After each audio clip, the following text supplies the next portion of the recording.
महिला लोगों की जिम्मेवारी बहुत बड़ी है, काहे कि आधी आबादी आप लोगों की पूरी दुनिया में है और आधी आबादी को पूरा हक मिलना चाहिए। इसकी वकालत भी हम लोग बार बार कह रहे हैं और आप लोग से यही कहना चाहते हैं कि अगर आप पूरा देश में आप देखिएगा तो महिलाओं ने बहुत बड़ा परिवर्तन किया, बहुत बड़े बड़े पद पर रही। आज देश का जो सबसे पहला नागरिक होता है राष्ट्रपति, वो द्रौपदी मुर्मू भी एक महिला है।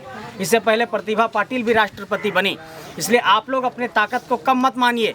इस बार नेतृत्व की जिम्मेवारी आप लोग उठाइए और अगर घर के पुरुष सदस्य ये कहते हैं कि इस बार इसको वोट देना है और वो वोट अगर जेबी केसेस के खिलाफ का वोट है तो आप साफ साफ कह दीजिएगा कि इस बार कुछ नहीं सुनने वाले हैं। इस बार सिर्फ जेबी केसेस चलेगा, झारखंड लोकतांत्रिक क्रांतिकारी मोर्चा चलेगा।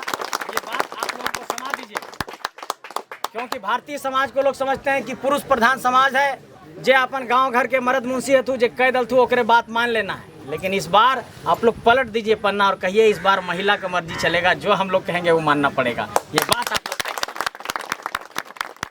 और खासकर अपने नौजवान साथियों को भी हम ये कहना चाहते हैं कि आप लोग पूरे झारखंड के अंदर एक बहुत बड़ा परिचय दिए हैं और कई इलाकों से इस तरह का फ़ोन कॉल्स आ रहा है, कई इलाकों से इस तरह की बातें सामने आ रही है कि आप लोगों से कई बड़े बड़े लोग खौफ खा रहे हैं और आप लोग इस बार के चुनावी मैदान में एक बहुत बड़ा संदेश दिए हैं कि बिना पैसा के, बिना पूंजी के, बिना किसी धन बल करके एक बहुत बड़ा साम्राज्य खड़ा किया जा सकता है, संगठन खड़ा किया जा सकता है। और ये आप लोगों के मेहनत का ताकत है कि झारखंड के 264 प्रखंडों तक लगभग अब हम लोगों की प्रखंड कमेटियां बनने को तैयार हो चुकी है और जो दुनिया का सबसे बड़ा राजनीतिक दल होने का दावा करता है, आज वो हम लोगों के सामने घुटने टेकने के लिए तैयार हो गया है। इसलिए आपको ये मानना होगा कि आपके मेहनत में भी बहुत ताकत है और थोड़ा सा अगर आप ताकत लगा देंगे तो झारखंड की धरती में एक बहुत बड़ा इतिहास बन जाएगा।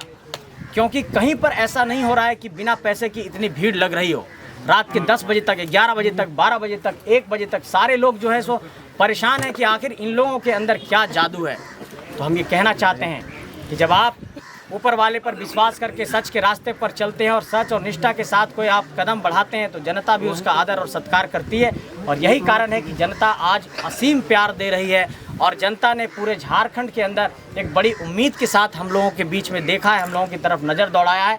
इसलिए आप लोगों को भी ये भरोसा दिलाना चाहते हैं कि इस उम्मीद को, इस भरोसा को कभी टूटने नहीं देंगे और हम लोग इस लड़ाई को अंतिम दम तक लड़ते रहेंगे और झारखंड की माटी को बचाने का ये संकल्प जब तक पूरा नहीं होगा तब तक इस सफ़र में हम लोग संघर्ष करते रहेंगे। ये बात का आप सबको भरोसा दिलाना चाहते हैं। तो अब अपनी बात को मैं विराम देता हूँ। चुम्बा के लोगों से ये कहना चाहता हूँ कि आप लोगों का आशीर्वाद मिलना चाहिए। क्या जेएल कैंप को आप लोगों का आशीर्वाद मिलेगा? बिल्कुल मिलेगा। टाइगर जयराम महतो को आप लोग आशीर्वाद दे रहे हैं बिल्कुल। और इस बार सिर्फ आशीर्वाद ही हम लोगों की ताकत है, उसके अलावा हम लोगों के पास कोई और ताकत नहीं है। और लोग कहते हैं कि बाबू वोट मांगे ले, हम कहले कि पहले आशीर्वाद दे। वोट होता है 20 तारीख के और जहां आशीर्वाद मिल जाए वहां सब काम अपने हो जाए। इसलिए पहले आशीर्वाद दीजिए। आप लोग आशीर्वाद लेने आए हैं और इस बार आशीर्वाद